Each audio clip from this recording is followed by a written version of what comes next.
प्रेम कुमार, क्या ये माना जाए कि दरअसल नीतीश कुमार ने मन बना लिया है कि बीजेपी से दोस्ती बहुत हो गई, अब हमें आगे बढ़ना चाहिए, और ये खतरा पैदा होता है जिसपे इस बात की आशंका, इस बात की संभावना जन्म लेती है कि दरअसल अब नीतीश कुमार की सरकार कुछ दिनों की मेहमान है।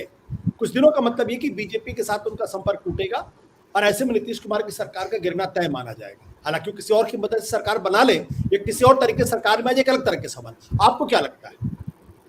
जी आशुतोष जी, ऐसी स्थितियां पहले भी कई बार बनी जब हम लोगों ने सोचा कि नीतीश कुमार ऐसा इसलिए कर रहे हैं ताकि नई सरकार की ओर जाएं, लेकिन दरअसल ऐसे सिचुएशन का इस्तेमाल कभी बीजेपी पर दबाव डालने के लिए और कभी किसी और पर दबाव डालने के लिए होता रहा है।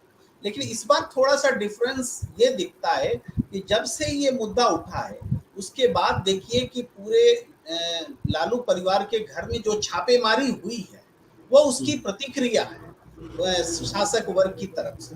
तो इसका मतलब यह है कि नीतीश का जो कदम है इस मुद्दे के बहाने, ये कदम इस बार सीरियस है और वाकई वो बीजेपी को डर लग रहा है कि ये कहीं उस पाले में न चल जाए। यानी अब तक जितनी बार पहले हम लोगों ने अलग अलग विषयों पर चर्चा की है, इस बार ये चर्चा बहुत गंभीर है कि नीतीश वाकई तेजस्वी के साथ मिलकर के यानी कोई बिहार की राजनीति को पलट सकते हैं। ये इस दिशा में लोग देखने लगे हैं।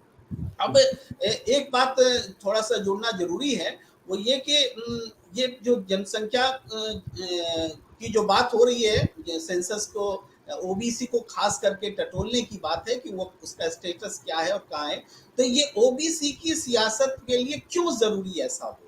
देखिए, जितनी बातें डॉक्टर लक्ष्मण यादव जी ने सुनाई सैद्धांतिक रूप से सबसे सहमत हुआ जा सकता है और माना जा सकता है कि ये होना चाहिए, लेकिन फिर भी उन तर्कों के रहते हुए भी पिछले 10 साल से ही, कम से कम मान लीजिए 11 साल से, राजनीति क्यों नहीं अकुलाई, क्यों नहीं वो बेचैन हुई कि ऐसा किया जाए? आज ही राजनीति क्यों बेचैन हो रही है कि इस हिसाब से जनसंख्या को गिना जाए जातीय आधार पर? तो इसका कारण मैं ये मानता हूं कि ओबीसी वर्ग पर वो जब मंडल वाला दौर था उसके बाद और अब की तुलना करें तो आज बीजेपी का कब्जा है। बीजेपी ओबीसी वर्ग पर मजबूती से अपनी पकड़ बना चुकी है, उसका जवाब किसी को दिख नहीं रहा है।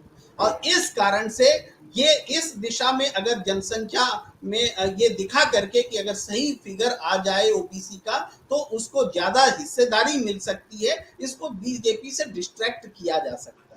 मैं ताजा तरीन मध्य प्रदेश का उदाहरण ले लीजिए। मध्य प्रदेश में पंचायत चुनाव ओबीसी को आरक्षण देने के साथ हो रहा है, शिवराज सिंह चौहान के नेतृत्व में हो रहा है। ठीक, इससे पहले कि सुप्रीम कोर्ट से वो फैसला लेके आए उससे पहले वो ये कर दिया गया था, खारिज कर दिया गया था कि आपके पास आंकड़े नहीं है, आप आंकड़े लाइए। फिर इन्होंने तर्क दिया और आंकड़े लेकर आए। अगर वास्तव में सही आंकड़ा होता, ये जनसंख्या के आधार पर किसका कितना है जातीय आधार पर, तो ये बार बार जो अदालतों के पास में ये दिक्कत आती है, क्योंकि देश की अलग अलग अदालतों में भी ओबीसी आरक्षण पंचायत चुनाव में हो या नहीं हो या दूसरे मुद्दों पर मामले फंसे हुए हैं, पड़े हुए हैं, डिसीजन लेने में दिक्कत होती है। तो एक तो ये है कि राजनीतिक दल जितने भी हैं सब कभी न कभी जातीय आधार पर जनगणना के समर्थक रहे हैं, और दूसरी बात यह है कि कभी किसी को सूट करता है और कभी किसी को सूट नहीं करता है। यही आरजेडी, यही जेडीयू इनको 11 साल से सूट नहीं कर रहा था, लेकिन पिछले 2-3 साल से बहुत सूट करने लग गया। लेकिन आज यही चीज बीजेपी को सूट नहीं कर रही है। हालांकि ये कहना बहुत ये होगा कि सुशील मोदी का जो बयान है वो इसके समर्थन में है कि जातीय आधार पर बीजेपी पहले भी खड़ी थी, जब जब विधानसभा में या लोकसभा में बात आई हमने साथ दिया है। ये सुशील मोदी का ऑफिशियल वर्जन है। जी, सत्य हिंदी का ऐप डाउनलोड करें गूगल प्ले स्टोर पर।